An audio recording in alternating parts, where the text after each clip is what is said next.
वचक आमचं, जिथे तुम्ही तिथे या.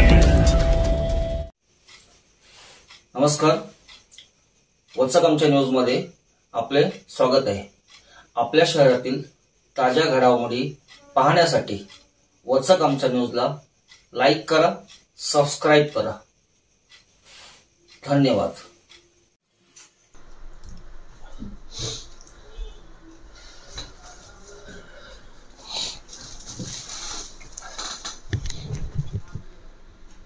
वंचित बहुजन आघाडीचे ठाणे जिल्ह्याचे माजी संघटक अमर भरीत आज यांच्याशी आपण संवाद साधत आहोत. सध्याची राजकीय परिस्थिती जी बिघडली आहे ती का बिघडली, कशामुळे बिघडली आणि का बिघडवण्यात आली याविषयी आपण त्यांच्याशी संवाद साधत आहोत. आपण त्यांच्या डोक्यात मनात काय चालू आहे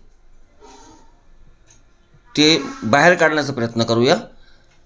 बघूया त्यांच्याशी संवाद साधून. साहेब जय भीम. जय भीम सर.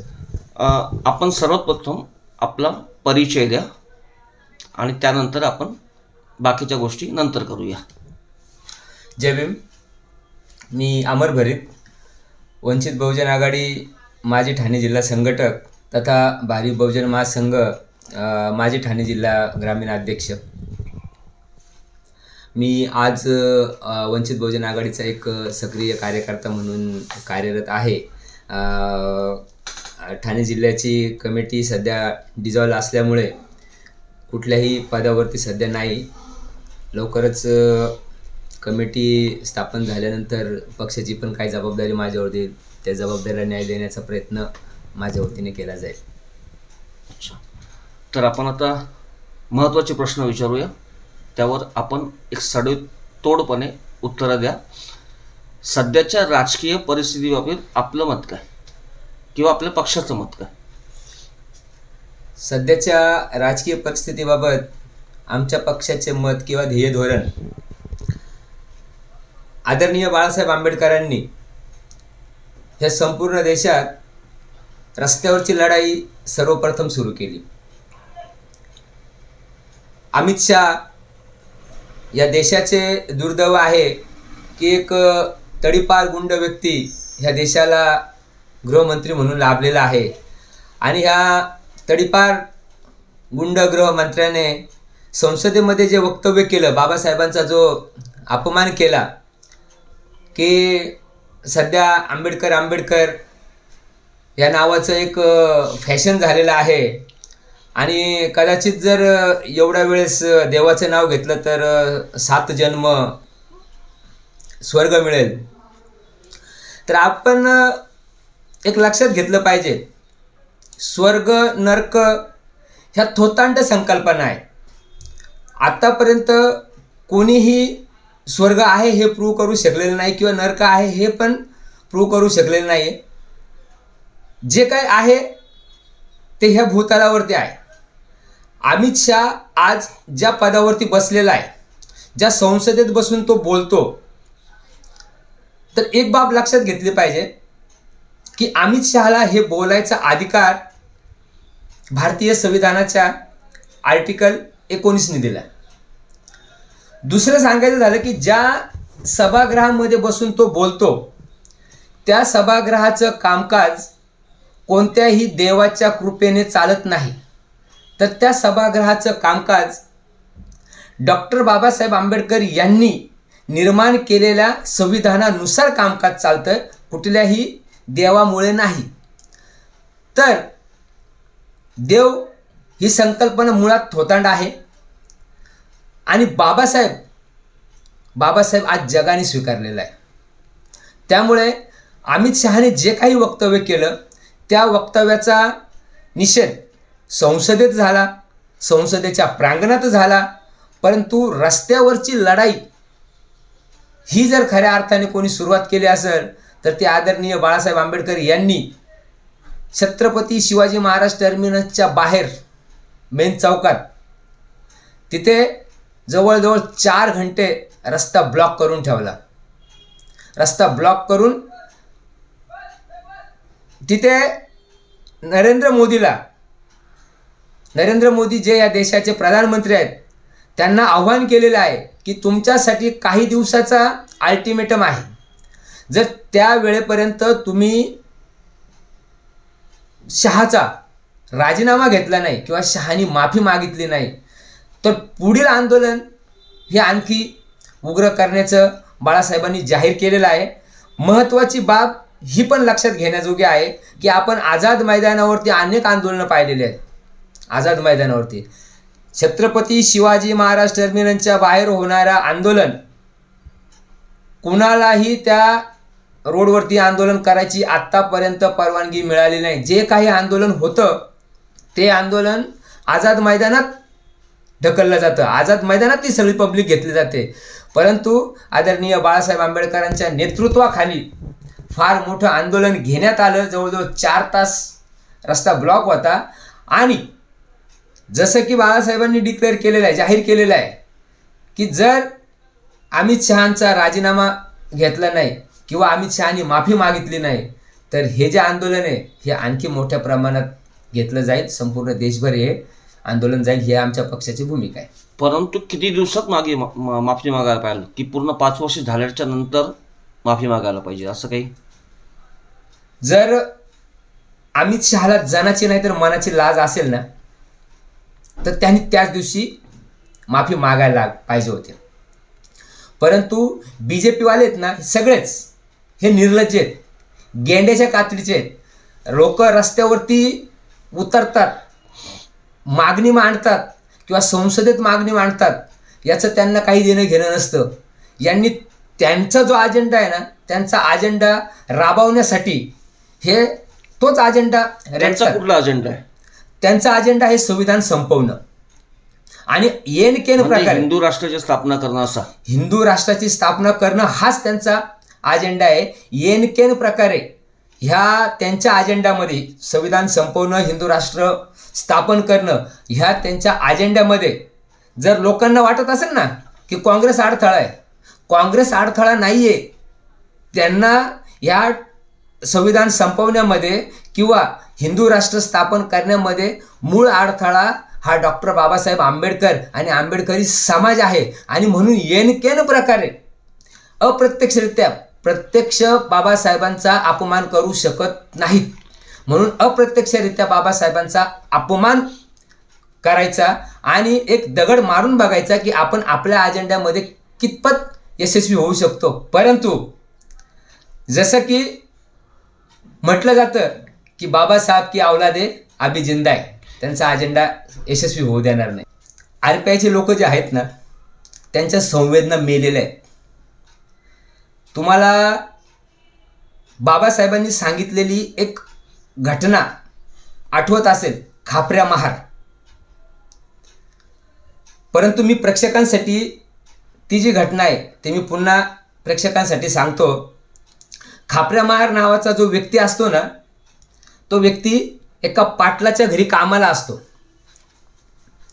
पाटलाच्या घरी लग्न समारंभ असतो किंवा एखादा कुठला मोठा कार्यक्रम असतो. त्या कार्यक्रमामध्ये मोठा लावाजमा लावलेला असतो, शामियाना लावलेला असतोय, मंडप वगैरे तोरणं सगळीकडे सजावट फार छान केलेली असते.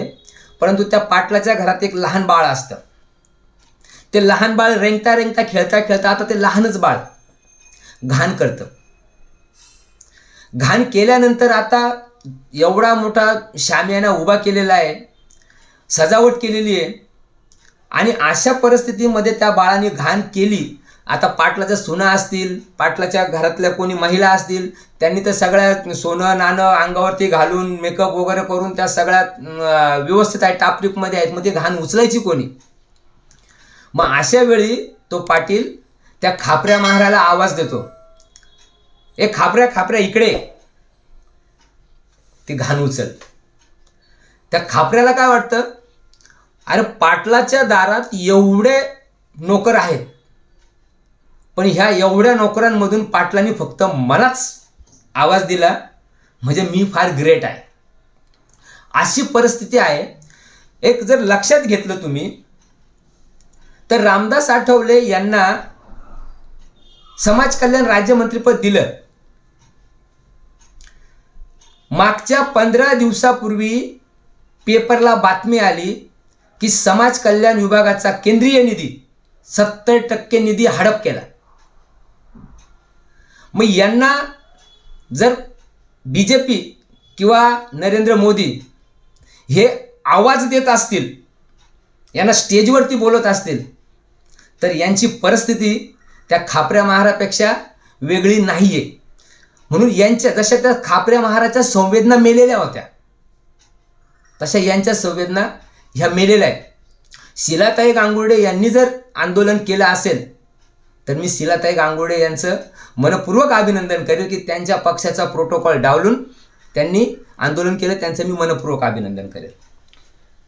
परभणीमध्ये जे संविधानाचं अवमानना करण्यात आली आणि तो करणारा हा पवार नावाचा कोणी एक व्यक्ती होता, पण तो बहुजन होता.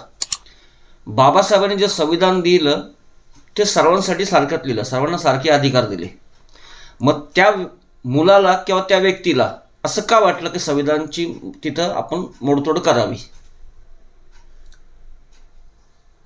ह्या प्रश्नामध्ये महत्त्वाचं उत्तर दडलेलं आहे की जे RPI वाले किंवा रामदास आठवले यांनी जे सांगितलं किंवा अमित शहाचं जे समर्थन केलं,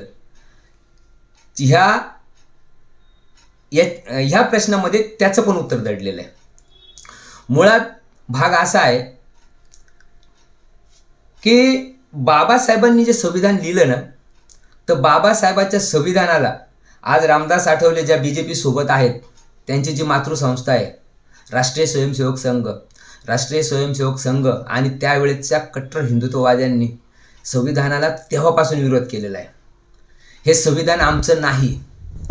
26 नोव्हेंबर 1949ला संविधान स्वीकारलं गेलं आणि 26 नोव्हेंबर 1950ला RSSचं जे मुखपत्र आहे पांचजन्य, त्या पांचजन्यामध्ये RSSने त्यांची भूमिका मांडली की हे संविधान आम्हाला मान्य नाही. आणि म्हणून हे संविधानाला ते तेव्हापासून विरोध करत आलेले आहेत. आजही ते विरोध करत आहेत. ज्या दिवशी तो प्रकार घडला त्याला जे काही माथेपिरू वगैरे म्हटलं गेलं, तो काही माथेपिरू वगैरे नाही आहे, तो संपूर्ण प्लांटेड प्रोग्राम आहे. त्या हिंदू संघटनांचा बांगलादेशामध्ये हिंदूंवरती जो काही अन्याय अत्याचार होतो, त्या अन्याय अत्याचाराच्या विरोधात हिंदू संघटना आंदोलन करतात. कुठे? भारतात. इथं सरकार कोणाचं? स्वतःला हिंदू संघटना म्हणवणाऱ्या BJPचं, हिंदूंचं. आणि मग तुमचंच सरकार आणि तुम्ही आंदोलन करता, मग इथं तुमच्या दृष्टीने नरेंद्र मोदी कुचकामी आहे नाही. तर ह्या आंदोलनाच्या माध्यमातून तुम्हाला ह्या देशामध्ये अराजकता माजवायची आहे आणि त्यांना अराजकताच माजवायची होती. म्हणून तो जो पवार नावाचा जो व्यक्ती आहे, त्या पवार नावाच्या व्यक्तीला एक बाईकस्वार त्याला सोबत घेऊन येतो, त्याला तिथं सोडतो, तो निघून जातो आणि नंतर तो जाऊन त्या संविधानाच्या प्रतिमेची मोडतोड करतो. त्यामुळे मी जसं सांगितलं की आठवले समर्थन करत असतील, म्हणजे दोन्ही प्रश्नाचं उत्तर देतो मी. तो तुम्ही प्रश्न विचारला नाही, परंतु मी हे आठवलेंना उत्तर देतो. आठवलेंनी सांगितलं की काँग्रेसने बाबासाहेबांचा छळ केला. काँग्रेसने बाबासाहेबांना 2 वेळा निवडून येऊ दिलं नाही. काँग्रेसने बाबासाहेबांना निवडून येऊ दिलं नाही हे त्रिकालबाधित सत्यच आहे, हे खरंच आहे. पण मग याचा अर्थ त्यावेळेसचे जे काही RSS असेल किंवा BJP राजकीय जी संघटना BJPच्या अगोदर जनसंघ होता आणि जनसंघाचं याच्यामध्ये विलीन झाला, BJPमध्ये झाला. आणि जनसंघाच्या अगोदर त्यांचा एक हिंदू महासभा आणि आणखी एक राजकीय पक्ष होता, त्या पक्षाचं नाव आठवत नाही मला. त्या पक्षाने बाबासाहेबांच्या विरोधात उमेदवार दिला आणि अत्यंत जहाल विषारी प्रचार बाबासाहेबांच्या विरोधात केला होता. मग जर रामदास आठवले म्हणत असतील की शहाला फक्त काँग्रेसने कसं बाबासाहेबांना छळलं हे दाखवायचं होतं. तर मग ह्या BJPची जी मातृ संघटना आहे, आज सांगितलं जातं की बाबासाहेबांना हिंदू कोड बिल लागू झालं नाही म्हणून राजीनामा राजीनामा द्यावाच लागला. पण हिंदू कोड बिलाच्या विरोधात रस्त्यावरचं वातावरण निर्मिती कोणी केली? RSSने केली. बाबासाहेबांचे पुतळे संसदेच्या आवारात बाबासाहेबांचे पुतळे कोणी जाळले? RSSने जाळले. मग रामदास आठवले आंबेडकरी समाजाचं प्रतिनिधित्व म्हणून तिथे जर बोलत असतील तर रामदास आठवले इतिहास विसरलेत. पण नेहरूंनी तर हिंदू कोड बिल पास होण्यासाठी बराच प्रयत्न केला. मग नेहरू बाबासाहेबांच्या विरोधात होतं असं कुठं वातावरण निर्माण आपलं असं हे बोलतात कसे काय? नेहरूंनी वैयक्तिक बघा, मी कट्टर आंबेडकरवादी आहे, पण जे सत्य आहे ते सत्य मांडलं पाहिजे. नेहरूंनी हिंदू कोड बिल मंजूर व्हावं म्हणून प्रयत्न केलेला आहे, पण काँग्रेसमधल्या फक्त नेहरूंनी एकट्यानेच प्रयत्न केला. बाकीचे जे काही काँग्रेस जण असतील किंवा जे बाकीचे खासदार लोकसभेत असतील त्या सर्व खासदारांची हे RSS असतील किंवा ह्या हिंदुत्ववादी संघटना असतील, आता ते जे काही खासदार होते ते काही संपूर्ण काँग्रेसच्या विचाराचे समर्पित होते किंवा काँग्रेसची एक विशिष्ट अशी आयडिओलॉजी होती असं काही नाही. आज जे BJP करते ना ते त्यावेळेस काँग्रेसने केलं.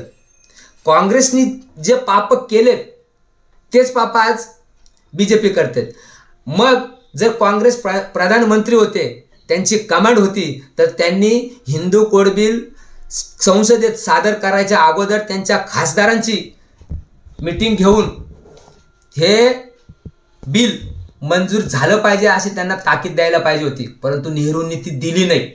त्यांनी वैयक्तिक, आता त्यांच्या मनात काय होतं मनातलं कोणी सांगू शकत नाही, परंतु जे पटलावरती दिसतं, कामकाज जे पटलावरती दिसतं, त्या कामकाजानुसार नेहरूंनी हिंदू कोड बिलाला समर्थन केलेलं आहे हे खरं आहे. परंतु बाकी सगळ्या काँग्रेस जणांनी हिंदू कोड बिलाला विरोध केला आणि म्हणून बाबासाहेबांनी राजीनामा दिला. परभणीमध्ये सोमनाथ सूर्यवंशी याचा जो हत्या करण्यात आली किंवा पोलीस बातमी किंवा तो त्याला काही आजार सांगून त्याला जे मरण आलं, त्या बाबतीत पोलिसांनी सांगितलं की त्याच्या आजारामुळे तो मेला, परंतु त्याची हत्याच करण्यात आलेली आहे. एक बाब लक्षात घ्या, हे हिंदुत्ववाद्यांना, BJPला, RSS वाल्यांना यांना कायद्याची भाषा बोलणारा किंवा मुद्द्यावरती बोलणारा जो कोणी व्यक्ती असेल ना, ठरवून त्यांना टार्गेट केलं जातं. तुम्ही सोमनाथ सूर्यवंशी परभणी बंदच्या आंदोलनामध्ये त्यांचे फोटो व्हायरल झालेले आहेत, व्हिडिओ व्हायरल झालेले आहेत. हा लॉच्या 3ऱ्या वर्षाचा शेवटच्या वर्षाचा विद्यार्थी, त्याची एक एक्झाम राहिलेली होती. ह्या एप्रिलला ती एक्झाम होऊन तो एप्रिलच्या नंतर वकील म्हणून प्रॅक्टिस करत असता. तो त्या आंदोलनामध्ये रस्त्यावरती वही आणि पेन घेऊन बसलेला दिसतो. वही आणि पेन घेऊन बसलेला व्यक्ती हा अराजकता माजवतो. वही आणि पेन घेऊन बसणारा व्यक्ती आहे ना, हा त्याला ज्यावेळेस पकडण्यात आलं तो निश्चितच कायद्याची भाषा बोलत असणार आणि त्यांना निरुत्तर करत असणार. म्हणून असे लोक कशा पद्धतीने संपवायचे म्हणून त्याचा हा पोलीस लॉकअप प्लस त्याला बेदम मारहाण करण्यात आलेली आहे. आणि त्याच्यानंतर त्याला जी काही न्यायालयीन कस्टडी झाली त्या न्यायालयीन कस्टडीमध्ये त्याचा मृत्यू झाला. तर त्याला कुठल्याही प्रकारे आजार नव्हता. सोमनाथ सूर्यवंशीच्या आईने मीडियासमोर येऊन सांगितलं. आता आजार होता, हा आजार देवेंद्र फडणवीसला माहीत होता का त्याच्या आईला माहीत होता? देवेंद्र फडणवीस हा खोटारडा माणूस आहे. पोलिसांचे पाप झाकण्यासाठी विधानमंडळात त्यांनी दादांत खोट्या ज्या काही आहेत त्या स्टेटमेंट दिलेल्या आहेत. आणि राहिला प्रश्न, जो अधिकारी घोरबाड नावाचा अधिकारी, त्या घोरबाड नावाच्या अधिकाऱ्याला निलंबित केल्याशिवाय यांच्याकडे पर्याय नव्हता. त्यामुळे यांनी त्याला निलंबित केलेलं आहे. तो हे वातावरण थोडंसं शांत करण्यासाठी त्याला सध्या निलंबित केलेलं आहे. पण भविष्यात बघा, मी आज ही स्टेटमेंट देतो, त्या घोरबांड ह्या अधिकाऱ्याला आणखी वरची पोस्ट म्हणजे प्रमोशन दिलं जाईल, तुम्हाला असं म्हणायचं आहे? प्रमोशन दिलं जाईल. काही दिवसानंतर त्याला प्रमोशन दिलं जाईल. आपल्या इथे पूर्वीच्या राज्यपालनी महाराष्ट्रामध्ये तुकाराम महाराज, महात्मा ज्योतिबा फुले यांच्याविषयी काही वक्तव्य केले होते. त्यानंतर महाराष्ट्रात शिवाजी महाराजांचा पुतळा कोसळला, निकृष्ट दर्जाचा पुतळा बनवला, त्यामुळे तो कोसळला. तर त्या पिरियडमध्ये महाराष्ट्रामध्ये कुठलीही मोठमोठी आंदोलनं झाली नाहीत. आता हे जे मराठा म्हणून जे मिरवतात किंवा जे शिवाजी महाराजांच्या नावावर जे राजकारण करतात, शिवसेना घ्या किंवा कोणीही घ्या, शिवाजी महाराजांचा पुतळा पडल्याच्या नंतर यांनी कुठलीही मोठे आंदोलनं केली नाही किंवा त्या आपटे नावाचा जो होता त्याला काही दिवस गायब करून नंतर त्याला कोर्टात हजर केल्यानं लगेच जामीन मिळाला.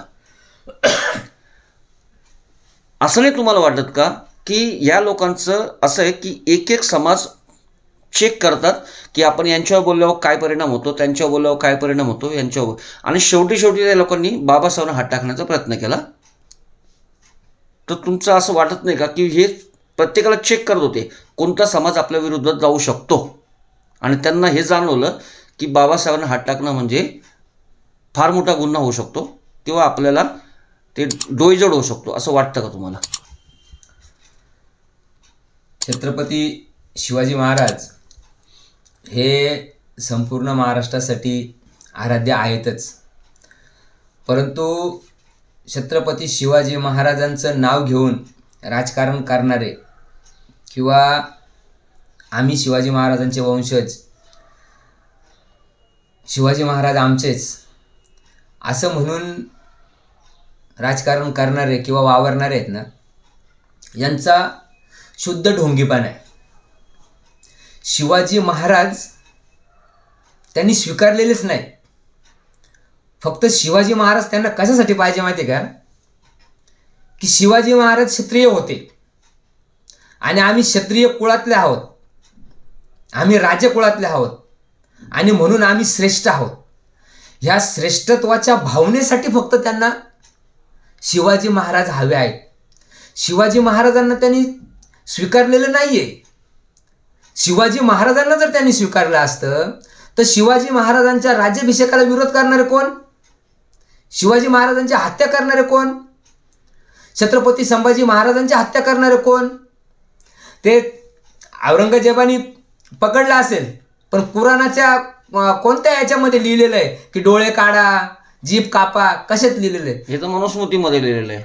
मनुस्मृतीमध्ये बहुजनांनी जर वेद बोलले तर जीभ कापा, वेद ऐकले तर त्यांच्या कानात गरम शिस करून ओता, हे वेद वाचले तर त्यांच्या डोळ्यात गरम सळ्या टाका. ह्या पद्धतीने संभाजी महाराजांना मारण्यात आलं. मग मनुस्मृती कोणाला इथं लागू हवी आहे? मनुस्मृतीचे पाठराखे कोण आहेत? आणि जे स्वतःला शिवाजी महाराजांचे वंशज म्हणावतात, ते वंशज म्हणावणारे आज कोणासोबत आहेत? मनुस्मृतीच्या पाठराख्यांसोबत ना. तर त्यामुळे हे जे काही शिवाजी महाराजांचे वंशज किंवा शिवाजी महाराजांचे अनुयायी वगैरे म्हणावतात ना, हे सब थोतांडे. शिवाजी महाराजांचा खरा अनुयायी जर कोणी असेल ना तर तो आंबेडकरी समाज आहे. बाबासाहेबांनी महात्मा फुलेंना गुरु मानलं बघा. म्हणजे जातीच्या पलीकडे जाऊन श्रेष्ठत्वाची जी भावना आहे, श्रेष्ठत्व स्वीकारणं. फक्त शिवाजी महाराज आमच्या जातीचे आणि म्हणून आम्ही शिवाजी महाराजांचे पाईक, असं नाही होत. बाबासाहेबांनी महात्मा फुलेंना गुरु मानलं. महात्मा फुले माळी समाजाचे होते. महात्मा फुलेंनी शिवाजी महाराजांना गुरु मानलं. शिवाजी महाराज मराठा समाजाचे होते. ही गुरु शिष्याची परंपरा आहे. जर शिवाजी महाराजांच्या मार्गाने महात्मा फुले जात असतील आणि महात्मा फुलेच्या मार्गाने बाबासाहेबांनी जाण्याचा प्रयत्न केलेला आहे, मग बाबासाहेब शिवाजी महाराजांचे खरे अनुयायी कोण? बाबासाहेब. बाबासाहेबांच्या मार्गाने कोण जातं? आम्ही जातो. मग शिवाजी महाराजांचे खरे अनुयायी कोण? तर आम्ही आहोत. शिवाजी महाराजांचे खरे अनुयायी हे आम्ही आहोत. शिवाजी महाराजांच्या बाबत जर काहीही अपमानास्पद होत असेल तर आंबेडकरी समाज हा खपवून घेत नाही. परंतु काही लोकांनी शिवाजी महाराजांना त्यांच्या राहुटीमध्ये बंद करण्याचा प्रयत्न केलेला आहे. बहुजन समाजाने याच्यातून आता तरी शिकलं पाहिजे आणि ह्या सर्व गोष्टीतून बाहेर पडलं पाहिजे. खरा इतिहास वाचला पाहिजे. शिवाजी महाराज, महात्मा फुले, शाहू महाराज, तुकाराम महाराजांवरती जो तुम्ही प्रश्न विचारला, राज्यपाल कफलक माणूस, तो कफलक अशा पद्धतीने जर वक्तव्य करत असेल तुकाराम महाराजांविषयी, महात्मा फुलेंविषयी, आणि जर त्यांचा समाज म्हणवणारा समाज जर गप्प बसत असेल तर ह्या देशाच्या पुढे फार मोठे धोके वाढलेले आहेत. आता छगन भुजबळ हे माळी समाजाचेच, मग त्यांचं तेव्हा त्यांनी आंदोलन वगैरे नाही केलं? मग छगन भुजबळांनी तोंड दाखवण्यासाठी छोटेसे आंदोलन केले, तोंड दाखले. पण मी माझ्या अगोदरच्याच स्टेटमेंटमध्ये काय सांगितलं की हा जातीचा जो काही अहंकार आहे ना, त्या जातीच्या अहंकाराच्या बाहेर येऊन ते जे आंदोलन आहे ते सर्वसमावेशी आंदोलन व्हायला पाहिजे होतं. अहो, शिवाजी महाराजांना प्रकाशात उजाडात आणलं महात्मा फुलेंनी. महात्मा फुलेंचा जर अपमान होतोय ना, तर शिवाजी महाराजांचे जे स्वतःला अनुयायी म्हणवणारे आहेत ना, त्यांनी सर्वप्रथम रस्त्यावरती यायला पाहिजे होते आणि त्या राज्यपालाला जाब विचारायला पाहिजे होता. पण RSSचं मत आहे की महात्मा फुलेंची समाधी, आपला शिवाजी महाराजांची समाधी टिळकांनी शोधली, असं त्यांचं मत आहे. यांच्या बुद्धीची कीव येते. RSS वाले जे आहेत ना, त्यांच्या बुद्धीची कीव येते. बुद्धीची कीव करण्यासारखी नाही, त्यांना इतिहास माहीत नाही अशातला प्रकार नाही. त्यांना इतिहास माहीत आहे, परंतु त्यांना बहुजन महापुरुष जे आहेत ना ते संपवायचे. 1869ला महात्मा फुलेंनी रायगडावरची छत्रपती शिवाजी महाराजांची समाधी शोधून काढली. 1869ला जो कोण आहे ना बाळ गंगाधर टिळक, त्याला नंतर लोकमान्य वगैरे काय उपाधी दिली, काय लोकमान्य वगैरे नाही, तो भटमान्य टिळक येतो. भटमान्य तो जो बाळ गंगाधर टिळक, त्याच्या नावाप्रमाणे 1869ला बाळ होता, 6 वर्षाचा होता, तो बाळ होता. तर त्यांनी कुठून 6 वर्षात रायगडावर गेला? 1870ला महात्मा फुलेंनी पुण्यामध्ये महात्मा फुलेंनी छत्रपती शिवाजी महाराजांची जयंती साजरी केली. त्यावेळेस याचं वय 7 वर्ष होतं. त्या बाळ गंगाधर टिळकचं 7 वर्ष होतं. आणि हा लिखित पुरावा, इंग्रजांचे जे गॅजेट आहेत ना त्याच्यामध्ये लिखित पुरावा आहे. त्यामुळे RSS काय म्हणतंय त्याला आहे ना विशेष म्हणजे महत्व देण्यात अर्थ नाही, कारण सत्य इतिहास हा असा आहे की 1870ला महात्मा फुलेंनी छत्रपती शिवाजी महाराजांची जयंती सर्वप्रथम पुण्यामध्ये साजरी केली. 25 डिसेंबर 1927 साली बाबासाहेबांनी मनुस्मृतीचं दहन केलं. आज 25 डिसेंबर आहे, 24 आहे, 25. तुम्हाला काय वाटतं, बाबासाहेबांनी जे मनुस्मृतीचं दहन केलं ते चुकीचं केलं, बरोबर केलं? आणि जर आज ती मनुस्मृती असती तर बहुजन समाजाचं काय स्थिती असते? संपूर्ण जगामध्ये फक्त पुस्तकांसाठी घर बांधणारा महामानव कोणी जर असेल तर फक्त बाबासाहेब. पुस्तकांवरती एवढं प्रेम करणारे बाबासाहेब जर मनुस्मृती नावाचं पुस्तक जाळतात तर सामान्य माणसांनी लक्षात घेतलं पाहिजे की ते किती विषारी आहे. आता मनुस्मृतीवरती जर बोलायचं झालं ना तर आपण एक वेगळा एपिसोड फक्त मनुस्मृतीवरती करूया. फक्त मनुस्मृतीवरती वेगळा एपिसोड करूया. जसं मगाशी सांगितलं की मनुस्मृतीमध्ये स्त्रियांना कुठल्याही प्रकारचे अधिकार नव्हते. किंबहुना जे 4 वर्ण मनुस्मृतीने वर्णिले, ब्राह्मण, क्षत्रिय, वैश्य, शूद्र, ह्या 4 वर्णाच्या व्यतिरिक्त स्त्रीला वर्ण म्हणून मान्यता देखील नव्हती. त्यामुळे स्त्री ही फक्त गुलाम, फक्त उपभोगाची वस्तू, फक्त दासी ह्या अर्थाने, म्हणजे तिने फक्त चूल आणि मूल सांभाळावं एवढंच तिचं काम होतं, एवढ्याच तिच्या जबाबदाऱ्या होत्या, एवढेच तिचे कर्तव्य नाही, अधिकार होते. हे तिचे अधिकार होते. मूल चूल सांभाळणं हा तिचा अधिकार, मूल सांभाळणं हा तिचा अधिकार. त्यामुळे मनुस्मृतीवरती मला वाटतं आपण स्पेशल फक्त मनुस्मृतीवरती एक वेगळा एपिसोड बनवूया. आणखी तुमचे पुढचे प्रश्न असतील तर विचार. आपल्या देशाला अनेक पंतप्रधान मिळाले. जवाहरलाल नेहरू है, मनमोहन सिंग है, इंदिरा गांधी है, राजीव गांधी है, नरेंद्र मोदी आहेत, VP सिंग आहेत, अटल बिहारी वाजपेयी आहेत. यातला व्यवस्थित म्हणजे किंवा टॉपचा पंतप्रधान असं वाटतं की देशासाठी त्यांनी बरंच काही केलं, असे पंतप्रधान कोणता? ह्या देशाचा कायापालट जर करायचा असेल, हा देश खऱ्या अर्थाने विकसित जर करायचा असेल, तर खरा आंबेडकरवादी एखादा व्यक्ती जोपर्यंत प्रधानमंत्री ह्या पदावरती येत नाही, बघा हे म्हणजे खूप मोठं स्टेटमेंट देतोय मी, ते होईल केव्हा होईल हे मी आज सांगू शकत नाही. पण खरा आंबेडकरवादी जर ह्या देशाचा प्रधानमंत्री झाला तर तो हे संविधान जसं आहे तसं लागू करायचा प्रयत्न करेल. तुम्ही ज्या ज्या प्रधानमंत्र्यांचे नावं घेतलीत ना, ज्या ज्या प्रधानमंत्र्यांचे, त्या प्रधानमंत्र्यांनी त्यांनी त्यांच्या पद्धतीने काम करायचा प्रयत्न केला, परंतु संविधान राबवण्याचा जसं हे तसं राबवण्याचा कोणीही प्रयत्न केलेला नाही. त्यामुळे नेहरू असतील, गांधी असतील, त्यांनी काही निर्णय चांगले घेतले, मान्य आहेत.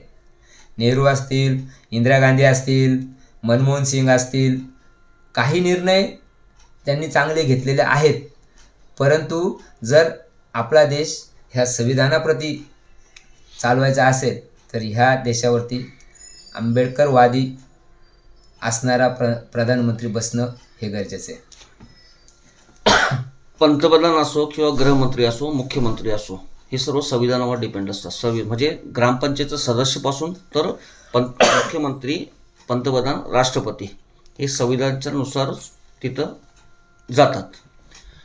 जर आपला देशाचा पंतप्रधान हिंदू राष्ट्र निर्माण करण्यासाठी जर प्रयत्न करत असेल किंवा गृहमंत्री किंवा मुख्यमंत्री हे जर प्रयत्न करत असतील, तर तुम्हाला असं वाटत नाही का हे संविधानाच्या विरोधात काम करतात? असं वाटत नाही का? आणि अशा पंतप्रधानाची, अशा गृहमंत्र्याची, अशा मुख्यमंत्र्याची किंवा ग्रामपंचायतच्या सरपंचाची सुद्धा नेमणूक तिथं होऊ द्यावी किंवा तिथं आपण त्यांना पोचवलं तर त्यांना तिथं राहण्याचा अधिकार आहे का? काय बहुजन समाज जो ह्या संविधानाचा लाभकारी आहे, ह्या संविधानामुळे ज्याला त्याचं अस्तित्व मिळालेलं आहे, हा बहुजन समाज अजून झोपलेला आहे. आणि अजून झोपलेला असल्यामुळे हे जे काही तुम्ही नावं घेतले, प्रधानमंत्री, गृहमंत्री, मुख्यमंत्री, सरपंच, हे संविधानाच्या विरोधात भूमिका घेणारे किंवा संविधानाच्या विरोधात काम करणारे लोक त्या ठिकाणी जाऊन बसलेले आहेत. हिंदू राष्ट्र निर्माण करणं किंवा जाहीररित्या बोलणं हा संविधानद्रोह नाही आहे. यांच्यावरती देशद्रोहाचा गुन्हा दाखल व्हायला पाहिजे, जे कोणी असतील ते. किंबहुना चंद्रशेखर आझाद, चंद्रशेखर रावण यांनी संसदेमध्ये खूप चांगली स्टेटमेंट दिली की संविधानाचं पहिलं आर्टिकल काय सांगतं, इंडिया दॅट इज भारत. पण हे सर्वच हिंदुस्तान हिंदुस्तान हिंदुस्तान म्हणून बोंबलतात. काय हिंदुस्तान, कुठे हिंदुस्तान? आणि तुम्ही जर म्हणत असाल की हिंदू राष्ट्र स्थापन करायचं आहे तर हे अँटी कॉन्स्टिट्यूशन आहे, हा देशद्रोह आहे. त्यामुळे अशा भूमिका घेणारे जे कोणी लोक आहेत ना, त्या लोकांना ह्या देशात राहण्याचा अधिकार नाही आहे. ज्यांना हिंदू राष्ट्र पाहिजे ना, तर तो एक बलात्कारी बाबा स्वामी नित्यानंद, त्यांनी कुठेतरी एखाद्या बेटावर जाऊन तिथं हिंदू राष्ट्र म्हणजे डिक्लेअर केलं का हे हिंदू राष्ट्र, नवीन देश स्थापन करण्याचा प्रयत्न केला. आता देश स्थापन करण्यासाठी कोणत्या कोणत्या कसोट्यांमधून जावं लागतं यांचा अकलीचा तपास नाही.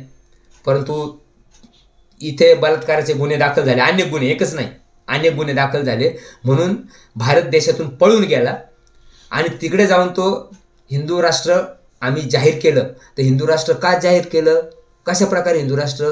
तर हिंदू राष्ट्रामध्ये ह्या भट ब्राह्मणांनी बलात्कार करो, खून करो, कोणताही अन्याय अत्याचार करो, ब्राह्मणांना शिक्षेची तरतूद नाही. म्हणून हिंदू राष्ट्र ज्यांना हवं आहे ना, त्यांनी त्यानंतरच्या राष्ट्रामध्ये जाऊन राहू. भारत देश हा बाबासाहेबांच्या संविधानावर चालणारा देश आहे, त्यांनी पटकन देश सोडून तिकडे जावं. आंबेडकर समाजामध्ये अनेक संघटना आहेत. या संघटना जर एक झाल्या तर देशाचं सूत्र आंबेडकर समाजाकडे येऊ शकतो. परंतु हे नेते एक होत नाही, त्यामुळे समाज एक होत नाही. याची कारणं काय असतील? नेते एक होण्याचे, संघटना एक होण्याचे याच्या अगोदर अनेक प्रयत्न झालेत. आता मी आदरणीय बाळासाहेब आंबेडकरांचा कार्यकर्ता आहे, म्हणून मी जर भूमिका मांडली तर मी फक्त बाळासाहेबांच्या बाजूने बोलतो असं समजलं जाऊ शकतं. परंतु एक 2-3 महिन्यापूर्वी बनसोडे नावाचे एक पुण्याचे व्यक्ती आहेत, त्यांची मॅक्स महाराष्ट्र ह्या चॅनलनी मुलाखत घेतली. ते खोब्रागडे गटाचे केंद्रीय सदस्य आहेत. खोब्रागडे गट, रिपाईचा जो खोब्रागडे गट आहे त्याचे केंद्रीय सदस्य आहेत. आणि ज्या वेळेस ऐक्याचे प्रयोग झाले त्या वेळेस खोब्रागडे गटाच्या वतीने ते बनसोडे नावाचे कार्यकर्ते त्या ऐक्याच्या प्रक्रियेमध्ये असायचे.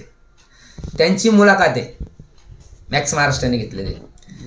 त्यांनी स्पष्टपणे सांगितलं की हे ऐक्य वगैरे आहेत ना, ह्या संकल्पना कालबाह्य झालेल्या आहेत. ऐक्य होणं शक्य नाही. का तर आज जसं की रामदास आठवलेंना समाज कल्याण मंत्रिपद दिलं आणि हा आंबेडकरी समाजाचा नेता म्हणून तुमच्यावरती लादण्याचा प्रयत्न केला जातोय. याच्या अगोदरही असंच होतं की ज्या माणसाचं काही अस्तित्व नाही अशा माणसांना आंबेडकरी नेता म्हणून, जी आंबेडकरी विचारधारेच्या विरुद्ध संघटना आहे अशा विरुद्ध संघटनेकडनं थोपण्याचा प्रयत्न केला जातो. आणि म्हणून त्या बनसोडेने 1989च्या ऐक्याची घटनाक्रम सांगितला. तो मी प्रेक्षकांसाठी ते सांगू इच्छितो. 1989ला जे ऐक्य झालं त्या ऐक्यामध्ये सर्व एकीकृत रिपाई नेत्यांचा एक कल होता की आपण व्ही पी सिंगांसोबत आघाडी करायची. का तर 1990ला व्ही पी सिंगांनी बाबासाहेबांना भारतरत्न किताब दिला होता. बाबासाहेबाचं तैलचित्र संसदेमध्ये लावलं होतं. बौद्धांना SC मध्ये रिझर्वेशन दिलेलं होतं. आणि म्हणजे त्यांच्या समोर ठेवलेले जे जे काही अटी होत्या, मंडल आयोग त्यांनी स्थापन केलं, मंडल आयोग लागू केला होता. जे जे काही त्यांच्या समोर प्रश्न ठेवले होते, सर्व प्रश्नांची सोडवणूक व्ही पी सिंगांनी केली होती. म्हणून एकीकृत रिपाईच्या नेत्यांचा कल हा व्ही पी सिंगांकडे जाण्याचा होता. किंबहुना एकीकृत रिपाईच्या मीटिंगमध्ये तसा ठराव पण पारित करण्यात आला. परंतु 1990च्या निवडणुकांमध्ये रामदास आठवले हे ऐक्य तोडून काँग्रेससोबत त्यांनी युती केली. रामदास आठवलेंनी पहिलं ऐक्य 1990ला फोडलं. दुसरं ऐक्याचं सांगतो तुम्हाला. 1998ला काँग्रेससोबत एकीकृत रिपाईची आघाडी होती आणि 1998ला आपले 4 खासदार निवडून आले होते. 100% रिझल्ट होता. 4 खासदार निवडून आलेले होते. त्यावेळेस अटल बिहारी वाजपेयीचं 13 महिन्याचं सरकार चाललं आणि 13 महिन्याचं सरकार पडल्यानंतर शरद पवार जे काँग्रेसमध्ये होते, शरद पवार, PS संगमा, तारिक अनवर यांनी सोनिया गांधीच्या विदेशीपणाच्या मुद्द्यावर राष्ट्रवादी काँग्रेसची स्थापना केली. राष्ट्रवादी काँग्रेसची स्थापना केली 1999ला. तुम्ही पत्रकारांनी ऐक्याच्या बाबत ज्या ज्या वेळेस प्रश्न कराल तर हे जे घटनाक्रम आहेत ना, हे घटनाक्रम तुम्ही लक्षात ठेवून त्या पद्धतीने प्रश्न विचारा. कारण सत्य जे आहे ना ते लोकांसमोर गेलं पाहिजे. 98ला जर काँग्रेससोबत आघाडीने आपले 4 खासदार निवडून येतात, आपली काँग्रेससोबत आघाडी कायम आहे. 1999ला राष्ट्रवादी स्थापन होते आणि 1999ला रामदास आठवले कोणासोबत जातात? शरद पवार बरोबर. शरद पवार सोबत. ऐक्य कोणी फोडलं? आठवलेने फोडलं. म्हणून आठवले हे खऱ्या अर्थाने ह्या ऐक्याचे किंवा आंबेडकरी समाज एक होण्याचे आठवले हे मारक आहेत. त्यामुळे जनतेने आता ठरवलेले, आज रामदास आठवलेंना केंद्रीय मंत्रिपद असेल केंद्रीय मंत्रिपद. मी जसं मागाशी सांगितलं 70% समाज कल्याण विभागाचा जो निधी आहे तो दुसरीकडे वळवला. रामदास आठवलेंना काही करता आलेलं नाही. आज रामदास आठवलेंना केंद्रीय मंत्रिपद दिलेलं असेल पण तो रामदास आठवलेंच्या पाठीमागे आज समाज नाहीये. आणि म्हणून जर वाटत असेल ना की खऱ्या अर्थाने एकीकृत आंबेडकरी चळवळ चालली पाहिजे तर आता समाजाने ठरवलं पाहिजे की निष्कलंक कुठल्याही आमिषाला बळी न पडणारा नेता आदरणीय बाळासाहेब आंबेडकर यांच्या पाठीशी उभं राहिलं पाहिजे. आणि जर एकीकृत आंबेडकरी समाज ठामपणे सर्व समाज जर बाळासाहेबांच्या पाठीमागे जर उभा जर राहिला तर हे जे काही असे प्रकार होतात संविधानाची विटंबना वगैरे याला मोठ्या प्रमाणात आळा घालण्याचा प्रयत्न केला जाईल. RPIचे ऐवजी जर भारतीय दलित पॅन्थर जर आता असती तर ती कशी रिॲक्ट झाली असती? भारतीय दलित पॅन्थर आणि RPI त्यावेळेसही ह्या आंबेडकरी म्यानामधल्या 2 तलवारी होत्या. म्यान आंबेडकरी मी याच्यासाठी म्हटलो की दोघांचाही उद्देश हा आंबेडकरी विचारधारा पुढे नेणं हा होता. परंतु रिपाईचा मार्ग वेगळा होता आणि दलित पॅन्थरचा मार्ग वेगळा होता. त्यामुळे तेव्हापासून ह्या रिपाईमध्ये आणि पॅन्थरमध्ये हे जमलेलं नाही आहे. आणि तुम्ही प्रश्न केला म्हणून मी तुम्हाला पुन्हा एकदा उत्तर देतो की दलित पॅन्थर ही रिपाईमध्ये विसर्जित करण्यात आली. नाही, मला तसं नाही म्हणायचं. जर त्या ठिकाणी आरपीआयच्या ऐवजी भारतीय दलित पॅन्थर असती तर ती कशी रिॲक्ट झाली असती? आता भारतीय दलित पॅन्थरचे त्यावेळेचे जे नेते होते, नामदेव ढसाळ होते, भाई संगारे होते, असे अनेक त्यावेळेचे जे नेते होते आणि डॅशिंग होते. ते नेते डॅशिंग होते आणि ते नुसतेच डॅशिंग नव्हते तर ते विद्वान पण होते. त्यांच्या विद्वत्तेसोबत त्यांना डॅशिंगपणाची जोड होते. जर आज दलित पॅन्थर असती तर कदाचित आजच्या आंदोलनाचं स्वरूप जे आहे ते अधिक तीव्र असतं, म्हणजे उग्रपणे असतं.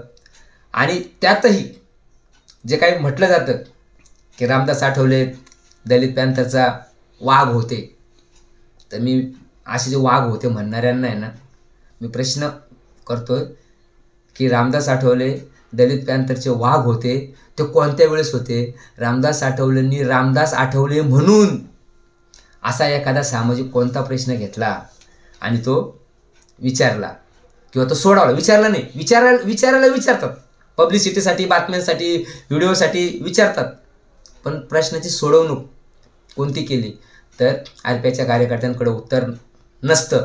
म्हणून दलित पॅन्थरच्या कार्यकर्त्यांमध्ये, नेत्यांमध्येही फरक होता. काही रामदास आठवलेसारखे होते आणि काही इतर होते की जे विद्वान पण होते, जसे नामदेव ढसाळ, भाई संगारे झाले, जे डॅशिंग पण होते. आणि तुम्ही पत्रकार आहात, तुम्ही पण थोडीशी खोज करा, काय रामदास आठवले कोणत्या वेळी वाघ होते, त्यांनी समाजाचा कोणता प्रश्न उचलला आणि तो सोडवला. धन्यवाद.